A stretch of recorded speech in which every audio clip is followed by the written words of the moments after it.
کیوں؟ نبی پاک علیہ السلام کی اتنی نشانیاں ان کتابوں میں بیان کی گئی کہ کوئی آدمی حضور کو پہچاننے میں اپنے کتاب میں سے وہ خطا نہیں کھا سکتا تھا، حتیٰ کہ ان درختوں کی کیفیات میں ان کتابوں میں بیان کر دی گئی کہ درختوں کے نیچے حضور میں تشریف فرما ہوگا، اور گلیوں کی نشاندہی کر دی گئی کہ گلیوں میں نبی پاک نے چلنا تھا، اس علاقے کی نشاندہی کر دی گئی جہاں نبی پاک نے ہجرت فرمانی تھی، ان غاروں کی نشانیاں بتا دی گئی جن غاروں میں کملی والے نے آ کے قیام فرمانا تھا، اور ان سواریوں کے شجرے تک ان کتابوں میں لکھ دیے گئے جن سواریوں پر میرے محبوب نے سوار ہونا تھا، ان خوش نصیب لوگوں کے چہرے کے حالات تک بتا دیے گئے، خط و خط تک بتا دیے گئے جنہوں نے کملی والے آقا کی غلامی کا پٹا اپنے گلے میں ڈالا۔ یہ وہ ساری باتیں جو نبی پاک علیہ السلام کے بارے میں ان کی کتاب میں موجود تھی۔ میں تھوڑا سا ایک واقعہ آپ کو سنا کر، میں چاہتا تھا جب واقعات کی طرف زیادہ نہ جاؤں، آپ کو دوسری طرف ایک تھوڑا سا واقعہ۔ حضرت سیدنا صدیق اکبر رضی اللہ تعالیٰ سفر میں تھے، شام کے سفر میں تھے، راستے میں ایک راہب ملا، راہب کیا ملا کہ راستے میں آپ کو شام ہو گئی تو ایک راہب کی خانقاہ تھی، وہاں آپ نے رات قیام کا ارادہ کیا۔ جب وہاں پر گئے تو خادم باہر آیا، اس نے کہا اندر بابا موجود ہے، میں اس سے پوچھ کے بتاتا ہوں کہ آپ کو رہنے کی اجازت ہے کہ نہیں۔ اس کو ابن کثیر نے لکھا ہے کہ البدایہ والنہایہ۔ وہ راہب اس کے بعد جب خادم پیغام لے کر گیا، اس نے کہا آنے والے سے پوچھو کہ وہ کہاں سے آیا ہے۔ کہا جی میں مکہ سے آیا۔ میں کہا جی اجازت ہے۔ راہب نے اپنے کمرے کی کھڑکی سے صدیق اکبر کو دیکھا، آئے افضل البشر ذات الانبیاء مزاج شگاف سے رسول، اپنے کمرے کی کھڑکی سے صدیق اکبر کو دیکھا تو ہل کے رہ گیا۔ یہ ہے الذین آتیناہم الکتاب یعرفونہ کما یعرفون ابناءہم، نشانیاں۔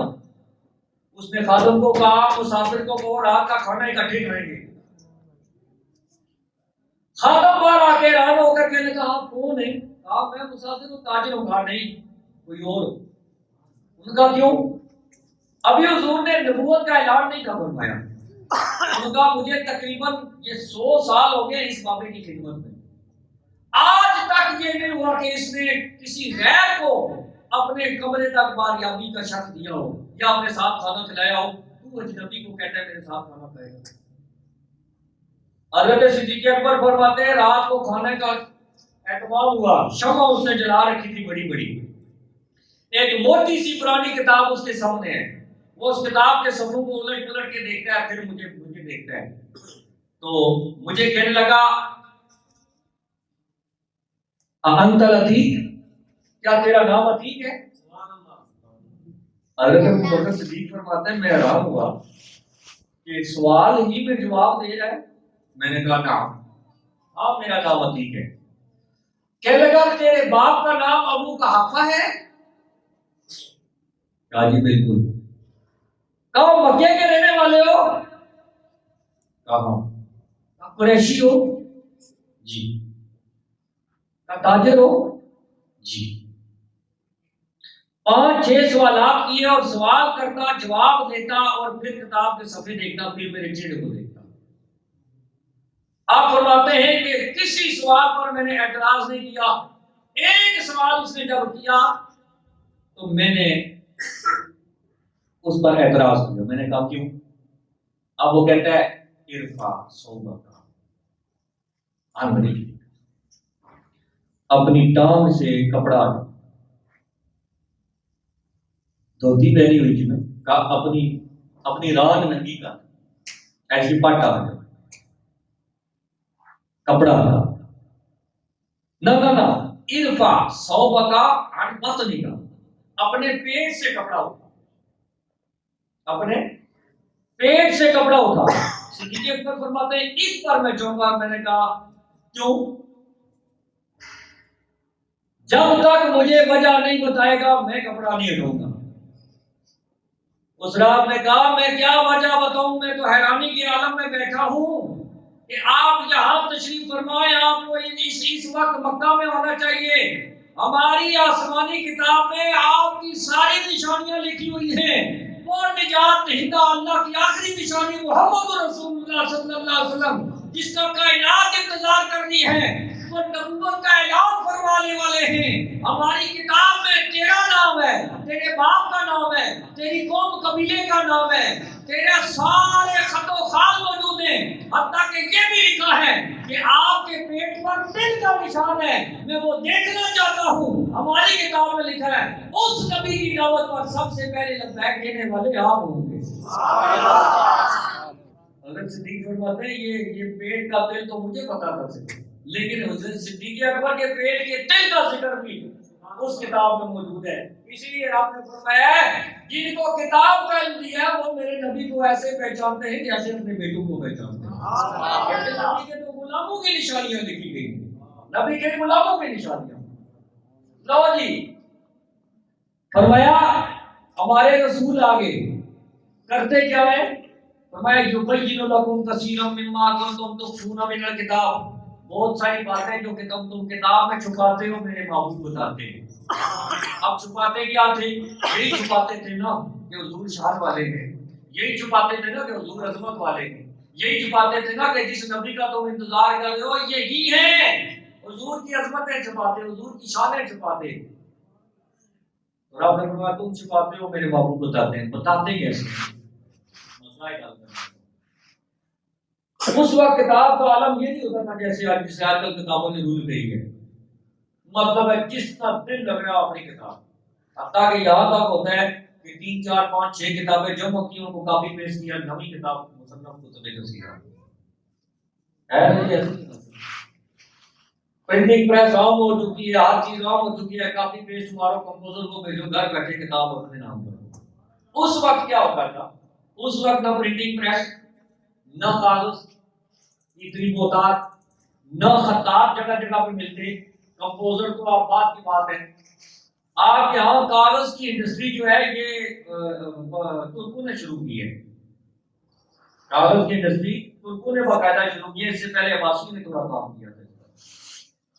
اور اس کے بعد آپ کی پرنٹنگ پریس، یہ تو ابھی کوئی 150-200 سال پرانی بات ہے، اس سے پہلے تو پرنٹنگ پریس کا نام ہی تھا۔ تو اس دور میں جس کے پاس کتاب ہوتی تھی وہ بڑی نایاب چیز ہوتی تھی۔ جیسے آج آپ میں سے کسی کے گھر کوئی ایسی نایاب چیز ہو، یعنی کسی گھر میں اگر حضور علیہ السلام کے نالین مبارک ہوں، تو یہ ایک ایسی نایاب چیز ہے کہ جو 1,00,000 گھروں میں سے 2,00,000 گھروں میں سے شاید پورے پاکستان میں کسی ایک کے پاس ہو، تو یہ کتنی نایاب چیز ہے۔ تو اب اس نالین پاک کی وہ کتنی حفاظت کر رہا ہوگا جس کے گھر میں 70 پردوں میں فکر لگا کر کچھ کنویں لگا کر شیشے میں رکھا ہوگا، اور اگر کوئی زیارت کرنے کے لیے آیا تو اسے پوچھے گا وضو ہے کہ باقی کی حالت میں ہو کہ نہیں ہو، رات کا وقت ہے دن کا وقت ہے، کچھ منہ لگا کے اور سلام پڑھو، پھر اس کی زیارت رہ جائے گی۔ کتاب کوئی 1000 میں سے کسی 1,00,000 میں سے کسی ایک کے پاس ہوتی تھی۔ اب جس کے پاس کتاب تھی وہ بادشاہ تھا، جو وہ کہے گا وہی ہوگا، جو وہ کہے گا وہی ہوگا۔ کتاب اس کے پاس، دیکھنے کو کسی کو دیتا نہیں، 70 پردوں میں اس نے لپیٹی ہوئی ہے، اور ایک بکسے میں ڈال کر اس پر موٹا سا تالا لگایا، اس بکسے کو ایک کمرے میں رکھا، اس کمرے کی کھڑکی کوئی نہیں، روشن دان کوئی نہیں، اس کمرے کو موٹا سا تالا لگایا۔ اب جب کوئی مسئلہ پوچھنے کے لیے آیا کتاب والے کے پاس، تو کتاب والے نے پہلے اپنی عظمت بتائی کہ ہم ہیں وہ لوگ جن کے پاس کتاب نایاب موجود ہے، اگر مسئلہ پوچھنا ہے تو پہلے مرضی کا نذرانہ دو، اور اس کے بعد کہا انتظار کرو، اندر جائیں گے، دروازہ کھولیں گے، پھر دروازے کے اندر کمرے میں ایک بکسا ہے، وہ بکسا کھولیں گے، اس بکسے میں کتاب ہے، وہ 70-60 غلافوں میں لپٹی ہے، پھر وہ غلاف کھولیں گے، پھر اس میں مسئلہ تلاش کریں گے، پھر تمہیں بتا دیں گے جو بات ہوئی ہے، اور اگر کوئی اچھا آیا مال ویسے والا آ گیا، تگڑا آ گیا، تو اس کو کہا جناب لیڈر سے گزر کے چلے جائیں گے، مسئلہ کتاب میں ایسے موجود ہے۔ کس تقریر سی کتاب ہویا تقریر سی جڑا موضوع بازو ہے کرتی پھر یہ کتاب تقریر سی اور اگر کوئی کمزور آ گیا تو اس کا کھڑا ہو جائے یہیں پر کتاب میں تیرے لیے اتنے کروڑوں کا جناب سزا لکھی ہوئی ہے. ہر ایک آدمی کہتا ہے وہ کتاب میں جو بات ہے وہ تو ہے مرضی کی بتائی اور مرضی کی چھپا دی. اب کتاب کی جو میں نے کہتی ہے تو آپ کو بتائیے اس کو سامنے رکھیں. موٹے موٹے تالے, موٹے موٹے بکسے, موٹے موٹی دیواریں, ان کے اندر 70 پردے, پردوں میں چھپی ہوئی کتاب. فرمایا چھپاتے تم ہو بتاتے میرے محبوب ہیں. بتاؤ علم غیب اور کس کو کہتے ہیں؟ اور دسو جی علم غیب اور کیا چیز ہوتی ہے؟ کتابیں تمہاری, بکسے تمہارے, دیواریں تمہاری, کمرے تمہارے, تالے تمہارے, پردے تمہارے, غلاف تمہارے. نہ کتاب کھولی, نہ کتاب کو دیکھا, نہ کتاب پڑھی, نہ کتاب سامنے آئی. چھپاتے تم ہو بتاتے میرے محبوب ہیں. بتاؤ علم غیب اور کس کو کہتے ہیں؟ علم. اس کے 5 دروازے آپ کے ہاتھ. آپ کے علماء نے جو اس کے اصول بتائے 5 دروازے جن سے آپ علم حاصل کرتے رہتے ہیں. 5 دروازے جن سے آپ علم حاصل کرتے ہیں. یا سونگ کر, سمجھ آ رہی ہے کوئی نہ, یا سونگ کر, یا چکھ کر, یا سن کر, یا دیکھ کر, یا چھو کر. یہ 5 دروازے ہیں علم کے. 6واں دروازہ کوئی نہیں ہو بھائی, یاد رکھو دنیا کا جو علم ہے, علم لدنی کے علاوہ ظاہر کے جتنے علوم ہیں یہ انہی 5 دروازوں سے آتے ہیں. کسی بھی شے کے بارے میں آپ علم کریں. مثال کے طور پر اے گلاب ہے پھول, اس کی خوشبو لینی ہو تو اس کا تعلق سونگھنے سے ہے. اس کی خوشبو آپ کو یہ سونگھنے کی قوت بتائے گی کہ یہ خوشبو کیسی ہے. اس کے بارے میں علم آپ کو ملا کہ خوشبو اس کی ہوتی ہے گلاب کی. یہ آپ کو سونگھ کے پتہ چلا. آپ کو پتہ چلا کہ گلاب بڑا نرم و نازک ہے. یہ آپ کے ناک کا کمال نہیں ہے, یہ آپ کے ہاتھ کا کمال ہے. آپ نے ہاتھ سے چھو کر دیکھا کہ یہ نرم و نازک ہے. آپ نے کہا کہ گلاب سرخ ہے, یہ آپ کے ہاتھ کا کمال نہیں, یہ آپ کی آنکھ کا فرما ہے. آنکھ نے دیکھا سرخ ہے, ہاتھ نے چھو کے بتایا نرم ہے, ناک نے سونگھ کر بتایا خوشبودار ہے. اسی طرح کھانے کا ذائقہ جب آپ چکھتے ہیں تو زبان ذائقہ بتاتی ہے یہ ترش ہے کہ میٹھا ہے. اسی طرح کوئی آدمی بھلی بات سنتا ہے, ابھی آپ نے کلام سنے ہیں, اس کا تعلق یہ قوت سماعت سے ہے. میں بول رہا ہوں, آپ سن رہے ہیں, جتنا آپ کے علم میں اضافہ ہو رہا ہے یہ سن کے علم میں اضافہ ہو رہا ہے. علم کا ایک دروازہ آپ کے کان ہے, ایک دروازہ ناک ہے, ایک دروازہ آنکھ ہے, ایک دروازہ منہ ہے, ایک دروازہ ہاتھ ہے. 5 دروازے, ان کے علاوہ علم نہیں ملتا. لو جی اربوں اٹم کو میرا چیلنج ہے, کٹھے کر لے جس نے جتنے کٹھے کرنے. دنیا کے کسی کونے سے کوئی آدمی کھڑا ہو کر یہ بتا دے جڑا بندہ کندھا نال کنگ لائی دسے تے اندر کتاباں لکھیاں ہوئی ہیں. کوئی آدمی ایسا مرد ہو تو وہ کھڑا ہو کے بتا دے جو دیوار کے ساتھ کان لگا کے بتائے کہ اندر کتاب میں کیا لکھا ہوا ہے, یا جو دیوار کے ساتھ ہاتھ لگا کر یہ بتا دے کہ اندر کتاب میں کیا لکھا ہوا ہے, یا جو دیوار کے ساتھ آنکھ لگا کر بتائے کہ اندر کیا لکھا ہوا ہے, یا جو دیوار کو سونگھ کے بتا دے کتاب میں کیا لکھا ہے. کہا ساری زندگی ٹکرے مارتا رہے گا, سونگھ کے کتاب کے علم کا نہیں پتا چلے گا, چکھ کے کتاب کے علم کے پتا نہیں چلے گا, دیکھ کے اس کتاب کے علم کا پتا نہیں چلے گا جو دیوار کے پرلی طرف ہے, اور سن کے نہیں پتا چلے گا تو پھر پتا کیسے چلے گا. فرمایا ایک اضافی قوت ہے جس کو علم غیب کہتے ہیں, یہ اللہ نے اپنے محبوب کو عطا فرمائی ہے. کتاب دنیا کے جس کونے میں ہوگی میرا محبوب اس میں لکھی باتوں کو بتا دے گا. سبحان اللہ.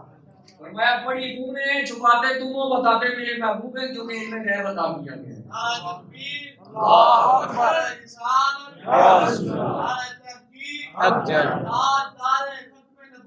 زندہ باد. سمجھ آ رہی ہے بات؟ کہتے ہیں بریلوی شعر ہی پڑھنے میں، شعر میں نے شروع میں پڑھا ہے، ابھی تک میں اسی آیت کی بات کروں آپ کے سامنے. یا الکتاب قد جاءکم رسولنا یبین لکم کثیرا مما کنتم تخفون من الکتاب. جو باتیں تم ہو میرے محبوب واضح کر دیتے ہیں. آگے فرمایا ویعفو عن کثیر، اور کچھ باتیں معاف، کچھ نہیں بہت سی باتیں، کثیر بہت سی باتیں معاف کر دیتے ہیں.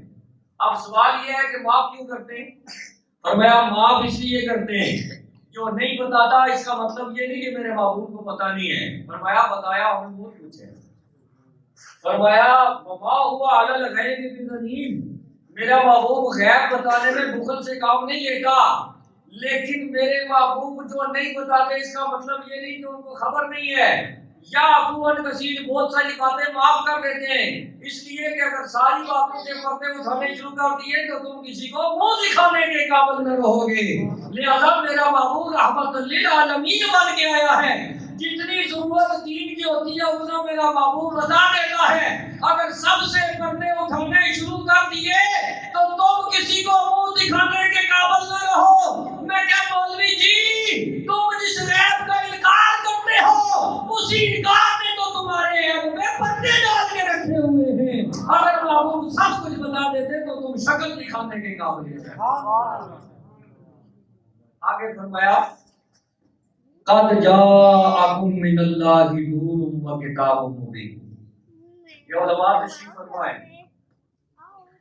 بہو عاطفہ نہیں ہے درمیان میں، آیت جاری ہے. فرمایا یا اہل کتاب قد جاءکم رسولنا یبین لکم کثیرا مما کنتم تخفون من الکتاب ویعفو عن کثیر. ساتھ ہی فرمایا قد جاءکم من اللہ نور. کیوں؟ فرمایا کہ اگر نور اور رسول یہ اور ہوتے تو درمیان میں بہو عاطفہ لگائی جاتی. جب اور نہیں ہے، جس کو نور کہا ہے اسی کو رسول کہا ہے. جو رسول ہے وہی نور ہے، اور جو نور ہے وہی رسول ہے. جب چاروں علتیں ایک ہیں تو پھر واو عاطفہ لگانے کی ضرورت نہیں ہے. واو عاطفہ نہ لگا کر رب نے یہ بتا دیا کہ کوئی دھوکے میں نہ رہے. آیت کے پہلے حصے میں جس کو رسول کہا ہے دوسرے حصے میں اسی کو نور کہا ہے. اور جو رسول کو نور نہیں مانتا وہ رسالت کا انکار اس لیے کرتا ہے کہ رب کہتا ہے نور ہی تو رسول ہے، رسول ہی تو نور ہے. جس نے رسالت کا انکار کیا اس نے نورانیت کا انکار کر، جس نے رسالت کا اقرار کیا اس نے نورانیت کا اقرار کر دیا، اور جس نے رسالت کا اقرار کر کے نورانیت کا انکار کیا ہے در حقیقت اس نے رسالت کا بھی انکار کر دیا. کیونکہ بتانے والے نے بتایا. اگر نور اور ہوتا رسول اور ہوتا درمیان میں واو عاطفہ لگائی جاتی. واو عاطفہ نہیں لگائی گئی. مطلب یہی ہے فرمایا جس کو پہلے رسول کہا ہے اب اسی کو نور کہا ہے. پہلے بات ہو رہی تھی تخاطب، انداز تخاطب جو تھا وہ اور تھا، اب یہاں اور ہو گیا ہے. پہلے کہا تھا کہ رسول آئے ہیں اور وہ تمہاری کتابوں میں سے چھپی باتوں کو بتاتے ہیں. آگے فرمایا یہی رسول نور بھی ہے جو کتابیں مبین لے کے آیا ہے. اس میں زمین و آسمان کی خبریں میرے محبوب بتا دیتے ہیں. چاروں علتیں ایک ہیں. علت اربع ایک بحث ہے فلاسفہ کی عمر.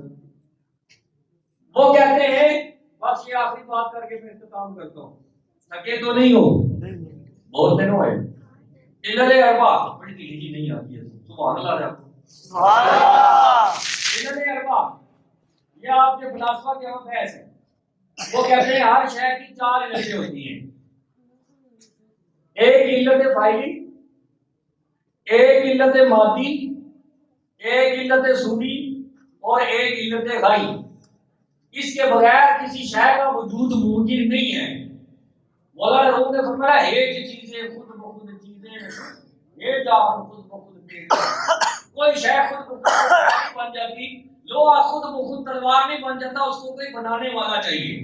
کاریگر کے بغیر کوئی شے نہیں.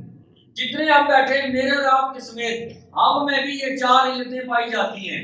ہر انسان میں یہ چار علتیں پائی جاتی ہیں. علت فاعلی، علت سوری، علت مادی، علت غائی. علت فاعلی یہ ہے کہ اس کو کوئی بنانے والا چاہیے. ٹھیک ہے جی. علت فاعلی کوئی بنانے والا چاہیے. دوسرا ہے علت مادی کہ بنانے کے لیے ایک مٹیریل چاہیے کہ کس چیز سے بنایا جائے گا. اور تیسرا ہے علت غائی، علت صوری کہ اس کو وہ شکل دے گا کہ کون سی صورت بنانی ہے. اور ایک ہے علت غائی، اس کا مقصد ہوگا کہ یہ کس چیز کے لیے. مثال کے طور پر یہ جگ ہے اور یہ گلاس ہے. فرض کرو یہ دونوں شیشے کے ہوں. میں مثال اس لیے دے رہا ہوں تاکہ سمجھانے میں آسانی ہو. ادھر پلاسٹر کا ادھر مثال برابر بھی آئے گی، لہٰذا ان کو تصور کریں گے یہ دونوں شیشے کے، بات پھر سمجھ آئے گی. یہ جگ ہے، یہ گلاس ہے. گلاس میں بھی چاروں علتیں پائی جاتی ہیں، جگ میں بھی چاروں علتیں پائی جاتی ہیں. اب سوچنا یہ ہے کہ یہ جگ کی اور گلاس کی علت فاعلی کیا ہے، یعنی کاریگر. اس کو جس نے بنایا ہے، جس فیکٹری میں یہ بنا ہے، اس کا کاریگر یا انجینئر، یہ اس کی علت فاعلی ہوگی. اب علت غائی کیا ہے؟ علت غائی یہ ہے کہ پانی، ایک کی یہ علت ہے کہ اس میں پانی پیا جائے گا، دوسرے کی علت غائی ہے کہ اس میں پانی سٹور کیا جائے گا. علت مادی ان کی شیشہ ہے، دونوں کو ایک ہی مٹیریل سے بنایا گیا. اور علت صوری میں یہ اس کی شکل اور ہے، اس کی شکل اور ہے.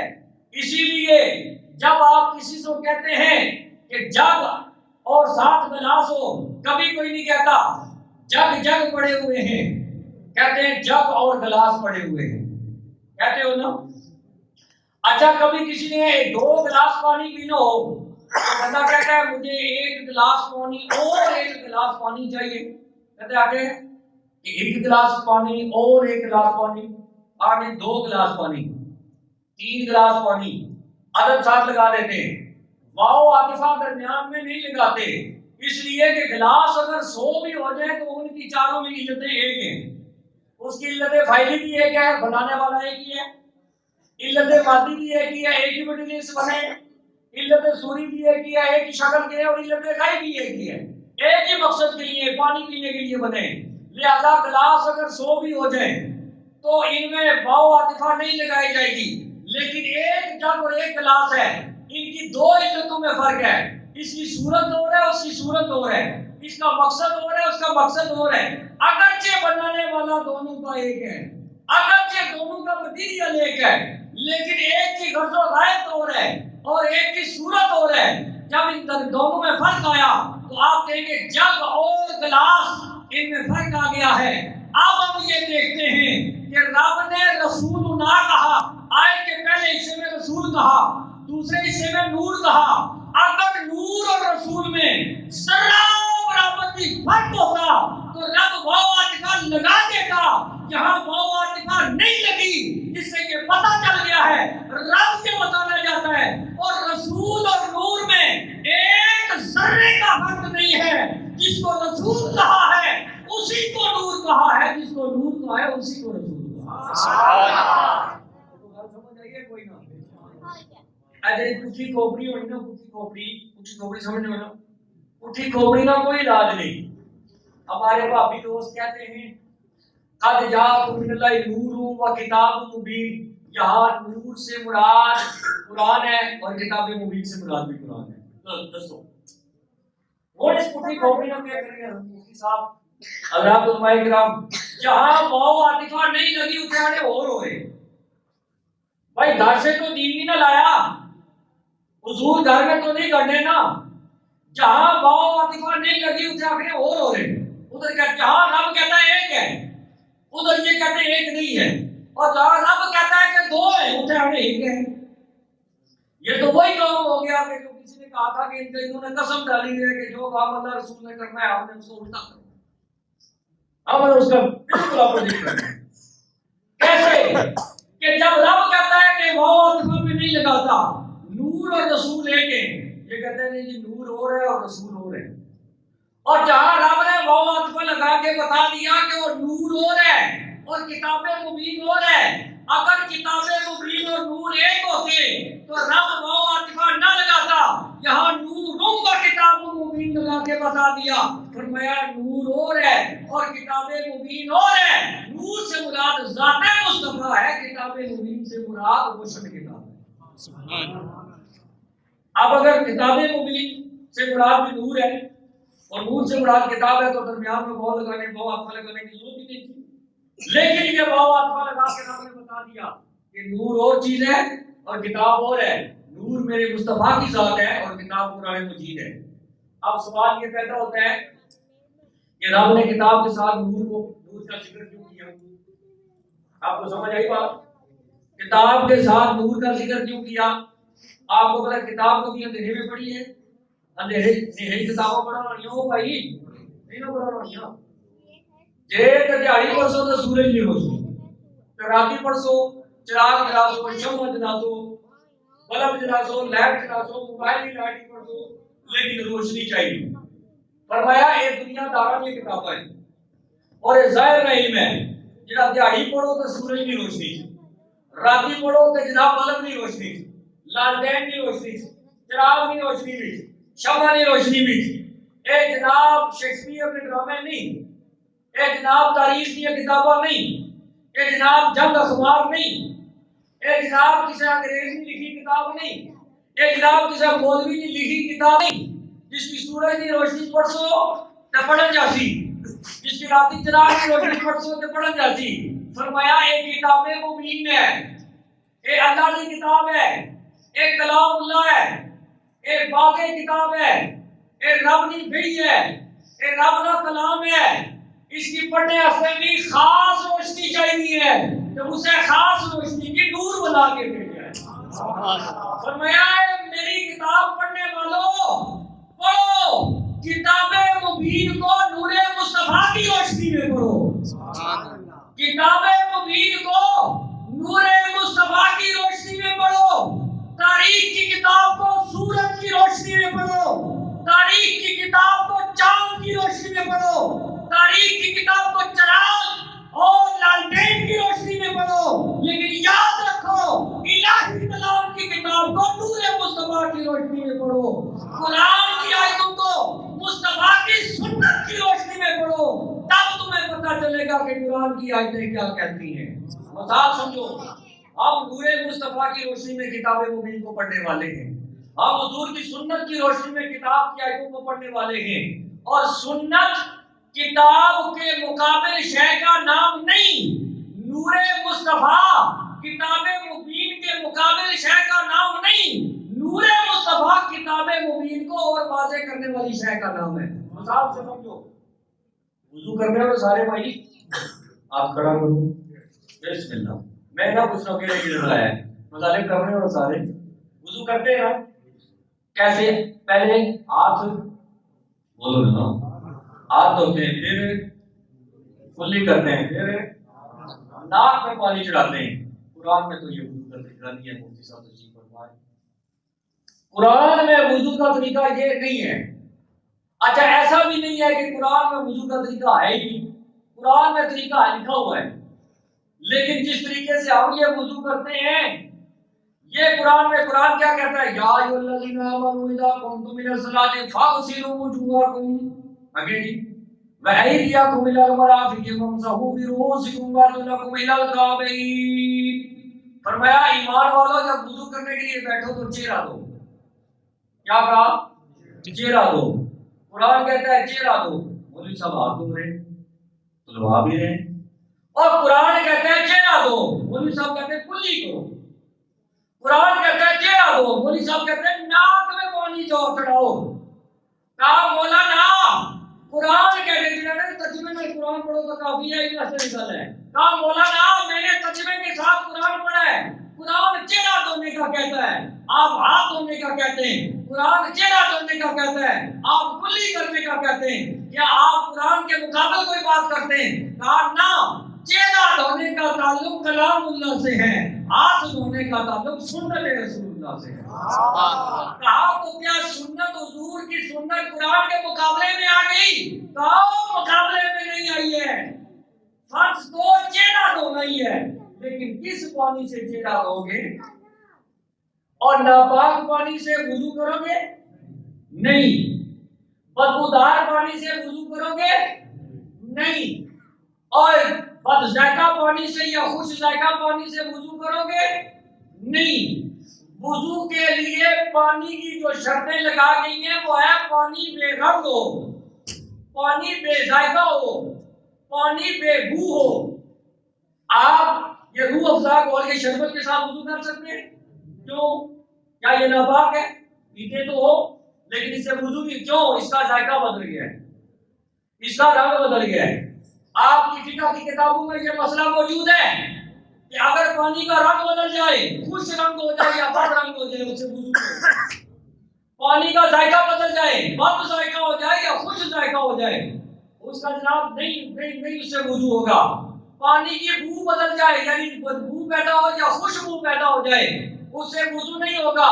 پانی بے رنگ ہو، بے بو ہو، بے ذائقہ ہو، پھر تم اس سے وضو کرو۔ میں نے کہا اب پتہ چلا کہ کملی والے نے سنت کے مطابق وضو کا کیوں بتایا۔